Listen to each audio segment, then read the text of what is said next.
HTC has unveiled the One E8 with a plastic unibody instead of an aluminium one, otherwise similar form factor. It's thicker at 10mm but lighter at 145 grams thanks to the plastic. The internals are the same too, with Snapdragon 801 and 2GB of RAM, plus you still get the micro SD slot. Happily, the One E8 is a 13 megapixel main camera, so no dual camera low-res silliness. Plus it's dual SIM, perhaps indicating this is more for Asian markets, which is sad. I think this would do rather well over here too. I know, it's a low-end Windows phone and you're worried I'm going to spend the rest of the show going on about it. Don't worry, I'll keep it brief. But the Lumia 630 is interesting because it's effectively the follow-up to the best-selling Lumia 520. The main attraction for both being having a speedy smartphone OS and a device costing less than £100 all in, making it perfect for anyone or their partner or kids who doesn't want to spend a fortune on a phone, and perfect for someone starting out with smartphones, with Windows Phone being very forgiving in terms of settings and installations and usage. They're almost impossible to misuse, even if there are some apps and services which aren't available yet. The Lumia 630 really isn't that bad either, with terrific build quality and feel in the hand in terms of the angle of the sides and the materials used. The 4.5-inch display is nice and bright and usable in most light conditions, though take the clear black display mentioned in the official specs with a pinch of salt. It's not the same CBD as on all other Nokias. Take my word for it, it's clearly built to a price, as indeed is most of the rest of the 630, mind you. The screen's only WVGA, which may appall you, but won't be noticed by most target users. The screen real estate is currently knocked down slightly by permanent virtual Windows Phone controls here, though an imminent firmware update should add a way of swiping this out of the way when not needed. The Lumia 630 already comes with Windows Phone 8.1, but as the latter isn't even completely finished as I record this, and as Nokia's Lumia Cyan bits were also still in flux, it's very clear that, as I so often say with this OS, a little patience will be required for over-the-air updates over the next few months. Still, the 920 and the 1020 have proved that Nokia's track record with updates is consistent.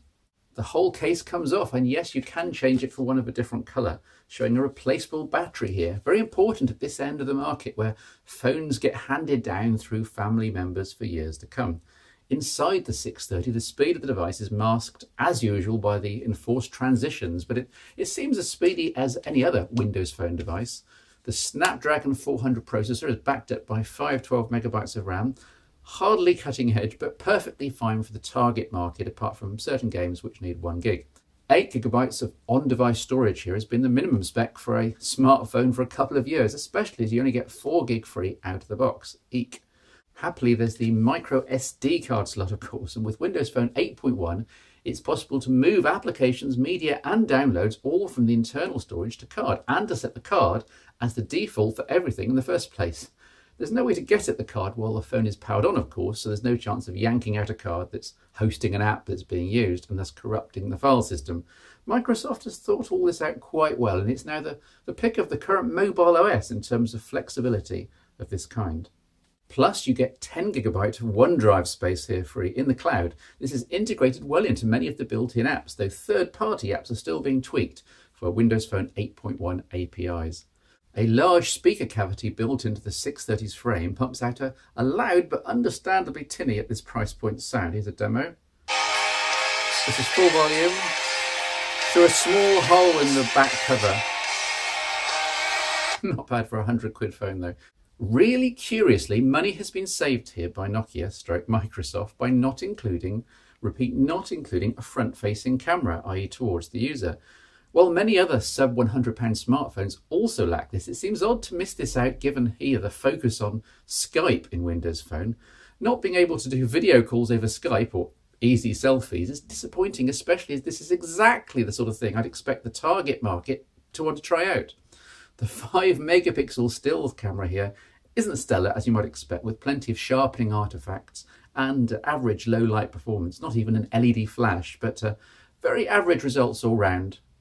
And this is test video footage at 720p maximum, 30 frames a second on the Nokia Lumia 630. No frills, but it looks great enough on the phone screen, which is great for the target market. In terms of software, you know the drill by now. It's Windows Phone 8.1, But it's not finished yet. Updates needed throughout 2014, yada, yada, yada.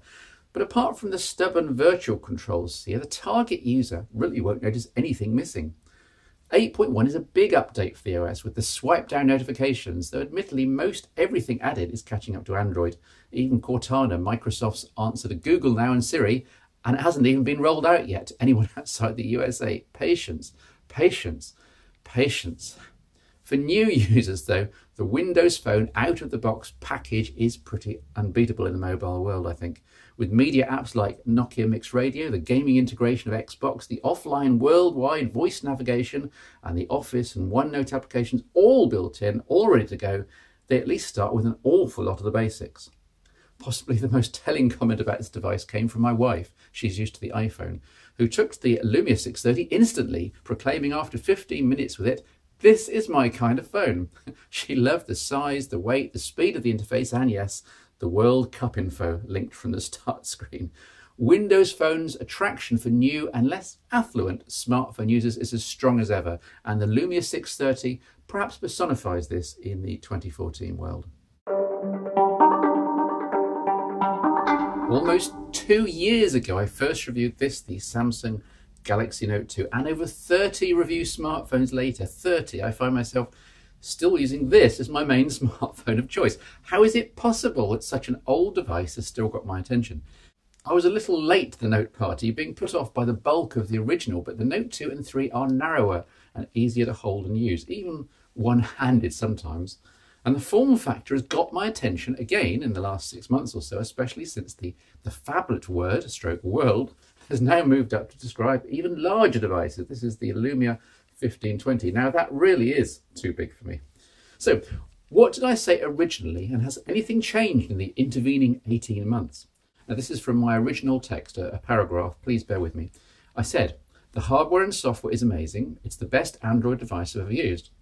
For media handling, that's YouTube, Netflix and local videos, it has the largest and clearest screen, one of the loudest speakers. For web browsing, it's almost as good as my desktop. The range of Android applications are almost unparalleled. Applications like Google Plus and Flipboard are a sumptuous experience. The battery is 3100 mAh and enough for 2 days of heaviest use in my hands. Phew. Most of which is still true, of course. The screen is 720p, but is full RGB rather than pentile, so it's still incredibly crisp. Battery life is now down to a day, but that's partly because our use cases and expectations for smartphones have increased since 2012. They now have to do more. Plus, yes, the original battery has probably lost some capacity. You may spot the Qi charging I added. I did a feature on this in a previous phone show. I was originally impressed by the presence of the Wacom-powered S Pen as a piece of technology, and I commented on the wealth of things you could do with it. But in many months of using a Note 2 as a main device, I haven't used the S Pen once. A personal thing, but it's just wasted on me. Ditto the split-screen multi-app system. Maybe it's that I never remember it's even there. More likely it's that I can never use it. Whenever I actually need to go split screen, one of the apps isn't supported by the system and I'm stuck. I commented at the time, and I'll quote again here, the Note 2 is simply amazing. Even at over £500, it's arguably worth every penny. How on earth has all this technology become possible for the likes of you and I to use day to day? Indeed. And now you can pick the Note 2 up second-hand for well under £200 and new for about £300, making it even better value. I was worried at the time about the sheer amount of complexity in the interface, all those settings, all those UI extras and apps. There is still a lot to get to grips with, but A, I have a lot of it turned off now, and B, we've seen exactly the same sort of extras and more on so many TouchWiz devices from Samsung now that they're becoming familiar. I concluded 18 months ago that the Note 2 was, quote, just a bit too big. And I stand by this. I can't close my hand around it to carry it securely. I can't use it properly with one hand. I've learned to adapt, but something smaller like a Galaxy S5 would be preferable on this score, and I wouldn't feel so guilty about not using the S Pen. But it's a very positive verdict overall, especially at current prices. In contrast, the Note 3 is £150 at least more expensive, has a Weedia speaker and a pentile screen. I wonder how today's monster devices, the Lumia 1520, the Xperia Z2, the HTC One E8, all of which I've reviewed, how well they'll fare a year or so down the road. Watch this space. Hey there, it's another in my series of my favourite accessories from my friends at Proporta. I only feature the things I genuinely love and can recommend. In this case, something small, trivial and ultra cheap, yet with the capacity to transform your office space, study, travel bag or briefcase. These are Proporta's unique magnetic cable tidies and they're very cool indeed. If you're like me, you coil your headphones or USB data leads, you stick them in a pocket or compartment and hope for the best, knowing full well that the cables will need untangling when you get them out the other end. Stick a cable tidy around the loop and voila, instant stability for your wires. However, they do come in silicone as here, which works brilliantly, packs of 3. They never come apart and are incredibly strong, and in leather, also packs of 3. They look great but are completely ineffective and nowhere near as strong, so stay clear of those. But do go for the silicone packs and note they come in several different colours, so you can have packs for each member of your family.